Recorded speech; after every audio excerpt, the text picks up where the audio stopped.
Ashama harka fuunee kabajamtoota daawwattoota keenya bakka itti argamnu magaalaa Dadar keessatti argamna. Mee gaafii takka takka hawaasa magaalaa Dadarii wajji goona nu faana turaa isin jenna.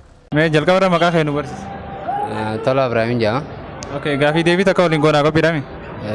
Qophiidhe. Okay, gaafiin jalqaba akkaneeti waan nyaachuudhaaf cabsinu maali? Wanni nyaachuuf cabsinu maali?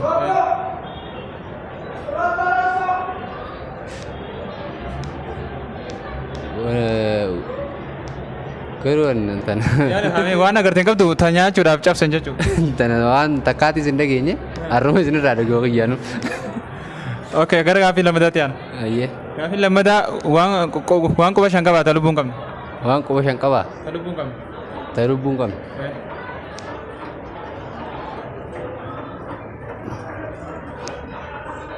Warra gaafii jajjabdu na gaafatanii. Okay, gara gaafii sadaffaatti aana. Gaafii sadaffaa akkaneeti. Obboleettii habooteetii taaboo sin taane.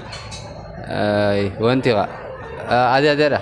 Oh my God! Obboleessa abbaati. Obboleettii abbaa. Assalamu alaikum. Waalaikum salam warahmatullahi wabarakatuh. Mee jalqaba irraa maqaa keenya. Angaasaa Jamaan Langan. Mee gaafii deebii takka waliin goonaa qophiidhaami. Qophiidhe. Okay, gaafiin teenya jalqaba akkaneeti. Wanni nyaachuudhaaf cabsinu maali? Wanni nyaachuudhaaf cabsinu. Tallee. Okay, gaafii teenya harkattee jirtu gara gaafii lammadaatti aana. Gaafii lammadaa waan quba shan qabu ta lubbuun qabnu. Waan quba shan qabu ka lubbuun qabnu. Hin beekne. Mee yaani faa? Waan quba shan qabu ka lubbuun qabnu. Waan quba shan qabu. Gina narraa darbitu. Simin jijjiira. Okay, kami sadaffaa akkaneeti obboleettiin habooteetii taaboo sin taane. Obboleettiin habootiyyaa. Taaboo sin taane. Obboleettii habootiyyaa taaboo nan taane. Obboleettii habootiyyaa taaboo nan taane. Mee yaale? Hin beekne gina. Obboleettii habootiyyaa taaboo nan taane. Hin beekne garuu. Okay, gaafii deebii teenya sadii keessaa takka waan argatteef baay'ee galatoomi sin jenna. Baay'ee galatoomaa isin. Assalamu alaikum. Waalaikum salam warahmatullahi wabarakatuh. Mee jalqaba irraa maqaa keenya. Tamam Jamal. Okay, gaafii deebisaa takka waliin goonaa qophiidhaami. Qophiidha moo? Okay, gaafiin jalqabaa akkaneeti wanti nyaachuudhaaf cabsinu maali? Wanni nyaachuudhaaf cabsinu. Wanni nyaachuudhaaf qilleedha. Yaa harkatee jirta. Gaafii takka faana harkatee gara gaafii lammadaatti aana. Gaafii lammadaa quba shan qabaa lubbuun qabu. Quba shan qabaa? Lubbuun qabu. Lubbuun qabu. Gaafii jabduu na fidde tana. Okay, gara gaafii sadaffaatti aana. Gaafii sadaffaa obboleettii habooteetii taaboo sin taane. Obboleettii habooteetii? Taaboo sin taane. Taaboo sin taane? Obboleettii habooteetii taaboo sin taane. Ta obboleessi kiyya fuudhe. Oh my God! Ta obboleessi kiyya fuudhe. Tana xiqqoo nu jabaattee oolu. Okay, gaafii deebisaa kan jaan nu hojii gooteef baay'ee galatoomi sin jenna. Galatooma. Guyyaa gaarii qabadha. Galatooma. Assalamu alaikum. Waalaikum salam warahmatullah.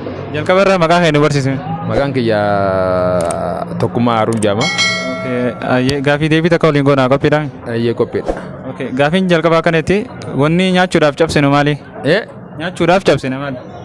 Nyaachuudhaaf cabsinu. Wanni nyaachuudhaaf midhaan galle garuu irraa. Isiisan waan san nyaachuudhaaf cabsina. Cabsinee nyaannaa jechuudha. Maali isin? Wanni san nyaachuudhaaf cabsinaami killee dhagaa. Waan deebisee harga gaafii lammadaatti aana. Gaafii lammadaa quba shan qabaa lubbuun qabdu. Quba shan qabdi waan quba shan qabaataa lubbuun qabdu. Quba shan qabaa. Lubbuun qabu. Lubbuun qabu. Quba shan qabaa. Lubbuun qabu. Quba shan qabaa lubbuun qabeetti harka namaati. Harka namaa lubbuun ni qaba. Quba shan qabaa. Lubbuun qabu. Lubbuun qabu. Naan galle garuu.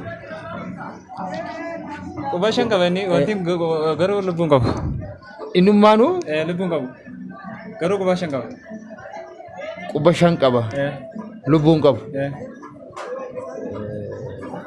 Odaa ta'inna. Takkaasimi jijjiira. Ayyee hin ajjiru. Okay, gaafii sadaffaa akkaneeti. Obboleettiin haboo teetii taaboo sintaan. Obboleettii haboo teetii taaboo sintaan. Obboleettiin haboo teetii Taaboo sintaan. taaboo sintaan. Obboleettii haboo teetii obboleettii haboo teetii taaboo sintaan. Naa jirime. Okay, gaafii teja sadii kana turte gaafii deebii kan nyaanni hojii gootee baay'ee galatoomis. Galatoomis jechuudha isin galatoomaa. Assalaamu alaikum. وعليكم السلام ورحمة الله وبركاته. Jalqaba irraa maqaa kennu. مقام غيا زبير عبد الصبور جامع. Okay, mee gaafii deebii takka waliin goona. Gaafii deebii teenya deebisuuf qophiidhaami. إن شاء الله هنقدر ديتت. Okay, gaafiin teenya ta jalqaba akkaneetti. Wanti nyaachuudhaaf cabsinu maali? ردي بي. Wanti nyaachuudhaaf cabsinu maali? يا تومسن. Bu'ee bifoo nyaataa keessaa kan faadha. nyaachuudhaaf wanti cabsinu shankoorri nyaachuudhaaf ni cabsama. Okay, khabraa ka. وكذلك دلقوا ملنو nyaachuudhaaf cabsuudha taate. Okay, yaali xiqqoo seefe yaali. ni nyaachuudhaaf Cabsinu. cabsinu nyaachuudhaaf isii tana cabsina. Ma cabsitan yoo nyaachuu deemte. Cabsinee nyaadamti. Shankooruma nyaatta qabbaleessa cabsite. Bifa biraa khabraa. Baqulee boqaanuu mixaates. Okay, gaafii siifin jijjiira.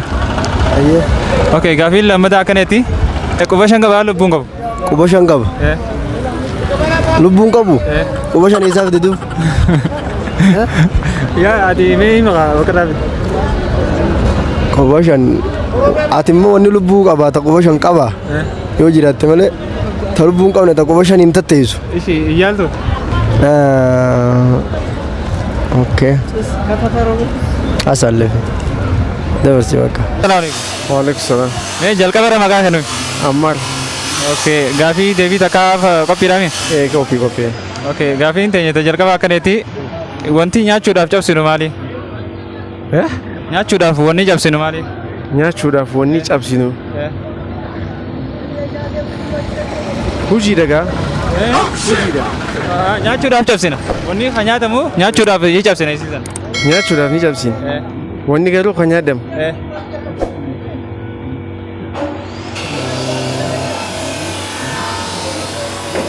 Wanni nyaachuudhaaf cabsamu. Ala. Kabiraato. Kabiraato. Wanni nyaachuudhaaf cabsamu. Amma wanni nyaachuudhaaf cabsamu. Yookaan simin jijjiira.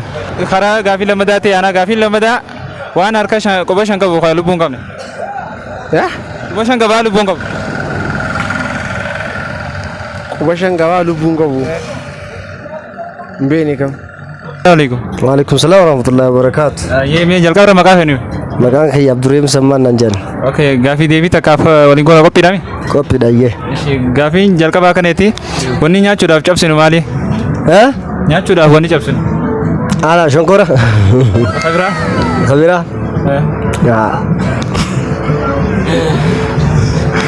Mee kabiraa. Ayyee wanni cabsinu. Jima. Isuma nyaachuuf wanni cabsina. Wanni cabsinu. Musa. Yookaan simin jijjiira. Ayya. Obboleettii haboo teetii. Tamuma taaboo sin taane. Maqaan immoo maaliin jedha? Maqaan ta'e eenyu isin san? Obboleettii haboo teetii. Taaboo sin taane. Haboo sin ta'a kanaan taane immoo haboo na taate haboo na taate. Gaafii deebii keenya waan hojii goote baay'ee galatoomaa. Baay'ee galatoomaa isinis. Hojjamtoota daawwattoota keenya akkuma harkaa turtanitti gaafii sadii gaafachaa turre hawaasa magaalaa Daldala keessa deddeemnee amma immoo karaa deebisaa gaafii teenyaatti yaana.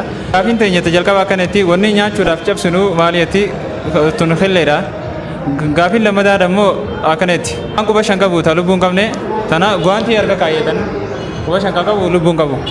Gaafiin sadaffaa obboleettiin haboo teetii taaboo sin taane uummateeti jechuudha. Hanga sagantaa lammataa gola garuutti nagaan nuuf turaa isin jenna.